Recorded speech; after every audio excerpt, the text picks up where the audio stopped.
Assalamualaikum warahmatullahi wabarakatuh. Perkenalkan, nama saya Nurul Ifadah Laila Agustina. Saya dari kelas B, Prodi D4 Analis Kesehatan angkatan 2020. Video saya kali ini tentang demo praktikum pengamatan difusi dan osmosis secara sederhana.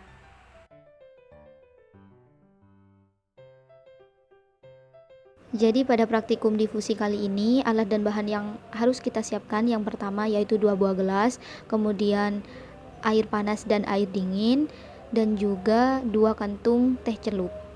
Pada gelas beretiket A sudah saya siapkan air panas, kemudian pada gelas beretiket B yaitu air dingin.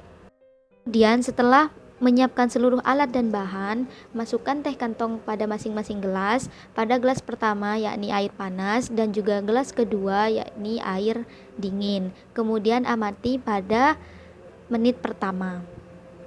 Lalu kemudian pada menit pertama amati perubahan yang terjadi pada 2 gelas tersebut. Berikut perubahan yang terjadi pada menit pertama. Amati adanya perubahan pada 2 gelas tersebut, baik air panas dan juga air dingin. Perhatikan perubahannya dalam waktu 3 menit dan juga 5 menit terakhir. Jadi gambar ini adalah hasil pengamatan dari proses difusi selama 10 menit. Berdasarkan hasil pengamatan pada masing-masing gelas, perubahan yang terjadi, air bening berubah menjadi kemerah-merahan. Dan teh celup yang dicelupkan pada air panas lebih cepat mengalami perubahan warna atau difusi. Karena semakin tinggi suhunya, maka semakin cepat pula proses difusi yang terjadi. Dari sini dapat kita simpulkan bahwa saat kita membuat teh salah satu proses difusi karena penyebaran molekul zat dari konsentrasi tinggi ke konsentrasi lebih rendah, maka terjadi perubahan warna. Proses difusi dipengaruhi oleh suhu. Semakin tinggi suhunya, maka semakin cepat pula proses difusinya. Begitupun sebaliknya, semakin rendah suhunya, maka semakin lambat proses atau kecepatan difusinya.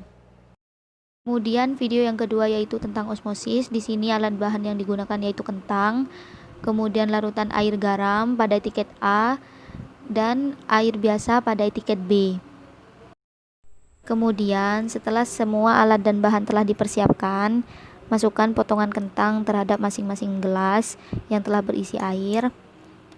Di sini pada gelas pertama atau larutan garam saya masukkan 4 buah potongan kentang. Kemudian pada gelas B, pada air biasa, saya masukkan 4 buah potong kentang juga. Lupa untuk mengatur waktu, amati perubahan yang terjadi pada kentang tersebut selama 10 menit.